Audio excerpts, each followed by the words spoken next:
stay off the roads. But for those who absolutely have to be out there driving, you need to be prepared. And joining us now with advice on what you need for you and your vehicle is the car coach, Lauren Fix. Thank you so much for joining us this morning, Lauren. Give us a little bit on what we will see as the drivers are getting stuck in the snow. And last week, a disaster in Virginia as drivers were stranded on I-95 throughout the night. Give us a little bit on what people should have in their car if they absolutely need to get on the roadways. Right. Now, I live in Buffalo, so we are expecting some pretty serious snow, but we have some very, very cold temperatures here. This morning, it was 5 degrees, so it's a little cold. The dog didn't even want to go out. So, I mean, it's one of those things that you have to think about. If your animals don't want to go out and you don't want to go out, your car probably feels the same way. So it's important to know that if anything's like not running right, the car's having trouble starting, maybe the brakes aren't working or it's just not running right, it's going to be amplified in the cold temperatures. It really does impact automobiles, whether it's an electric vehicle, a hybrid, or gas or diesel. So everybody's affected equally. Now, the things to keep in mind is your emergency kit. This is from my car, actually, and I keep a lot of things. I just put it in that bag that's back there. So all you do is toss it into a duffel bag. You need a jump box. If you have no idea how to jump a dead battery, maybe there's nobody around. That will save you if you're in trouble. Maybe you get out to your vehicle and it won't start. This will help. Keep in mind, if you have an electric vehicle, you cannot use this, or a hybrid. You will have to get it jump started with something much larger. So using another vehicle is not an option. Also, if you have no idea how to change a flat tire, not a clue, maybe you can't for whatever health reason, you should get a tire inflation kit that includes a compressor. And the reason for that is at least you can get you back on the road. I know the tire technicians hate it, but it's better that than being stuck on the side of the road waiting for road service. You should have a road service card. And remember, if you have a new vehicle, road service typically is included for 3 years. So keep that in mind before you go out and buy a road service card. You may already have it and you're paying for it, or you paid for it. I also recommend, these are from my bag, gloves, carry a hat. Of course, my favorite thing, and I say this all the time when I'm on the channel, is hand and foot warmers. Really important. These are like $1 a bag.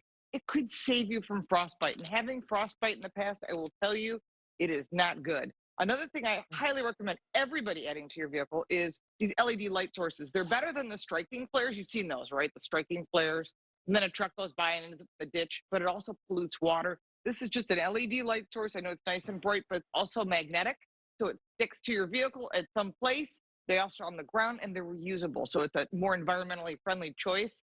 They're not that expensive. You just replace the batteries once a year. And you're going to be heading north from the south, or you're somewhere in Georgia, I'm looking at North Carolina all the way up the coast, looks like you're going to need a snow brush, and I always recommend a very aggressive ice scraper because you're going to need it. It's so funny when people whip out the credit cards to get the ice off their windshield. It works. So that's great information what to have in your car, but no matter what kind of vehicle you have, proper car maintenance is so important as well. What steps should you take?